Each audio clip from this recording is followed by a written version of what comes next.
Take a look at this countdown visualization. It illustrates a famous piece of outdoor lore known as the survival rule of threes. According to this baseline, you can endure about 3 minutes without air, 3 hours without shelter in a harsh environment, 3 days without water, and 3 full weeks without food. Notice that massive 21-day bar on the right. That represents a biological best-case scenario. When deprived of calories, a healthy human body is remarkably resilient. It shifts into ketosis, slows down your metabolism, and systematically prioritizes your vital organs to keep you breathing for nearly a month. But when search and rescue teams analyze actual wilderness disasters, they rarely see this perfect biological calculus play out. People don't survive anywhere near their physical limits. The rule of threes assumes a level of rational behavior that rarely exists during trauma. In actual survival scenarios, the mind's failure to adapt frequently becomes the primary cause of death, overriding the body's physical endurance. First responders frequently encounter a terrifying anomaly known as the dead with resources phenomenon. In 1978, 5 men became stranded in the snow in California's Sierra Nevada. Months later, one of them was found dead of starvation and exposure inside a Forest Service trailer. The trailer contained heating materials and a massive stockpile of military rations.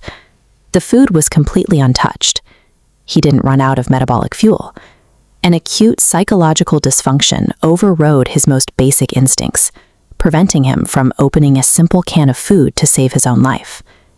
This case demonstrates that metabolic fuel is useless if the brain's cognitive driver has abandoned the will to live. Under extreme stress, psychological failure can turn a well-stocked shelter into a tomb. To understand why this happens, look at this population breakdown.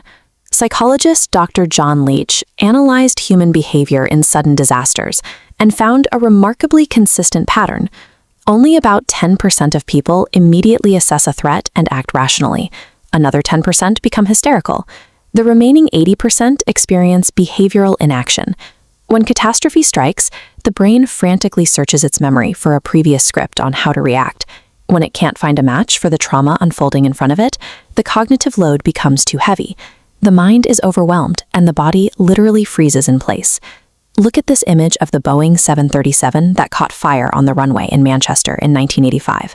The plane was rapidly filling with toxic fumes, yet investigators found that many passengers sat perfectly immobile in their seats, waiting for instructions that never came, until they were overcome by the smoke. On the opposite end of the spectrum is the 10% who suffer an amygdala hijacked. The trauma disconnects the prefrontal cortex, the part of the brain responsible for logic and planning. The ancient, emotion-driven amygdala takes total control, flooding the body with adrenaline. Heart rates spike, breathing becomes shallow, and spatial awareness vanishes.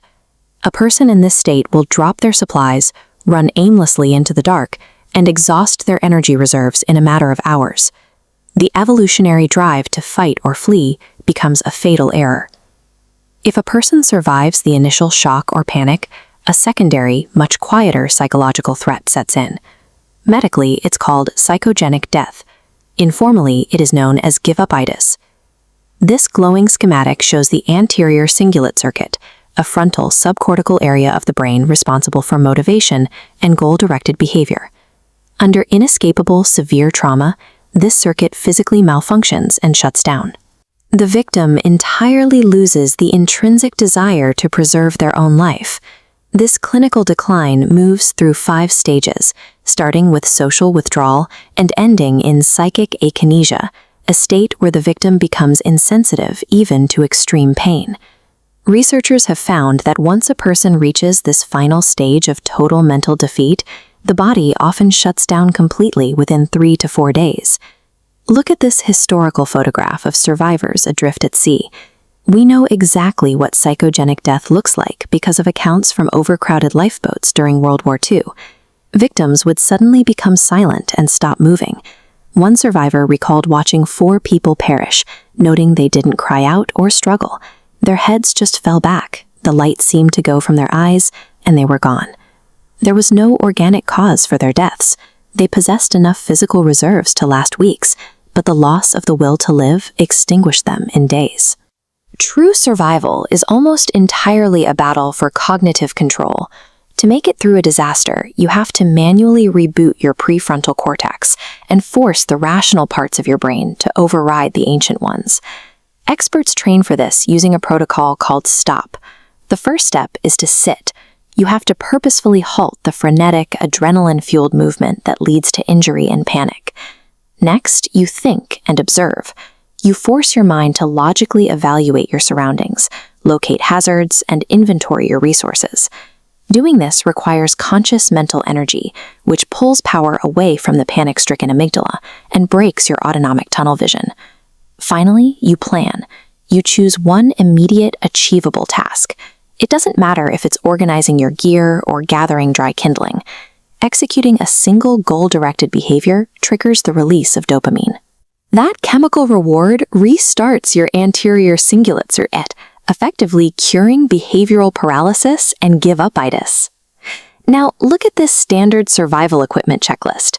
It tells you exactly how to calculate your food rations and check your boots, but it offers absolutely zero guidance on how to manage your own psychology. Your mind is your primary survival organ. You can carry all the heavy-duty gear, purified water, and tactical rations in the world. If you lack the mental discipline to control your own terror, none of it will save you.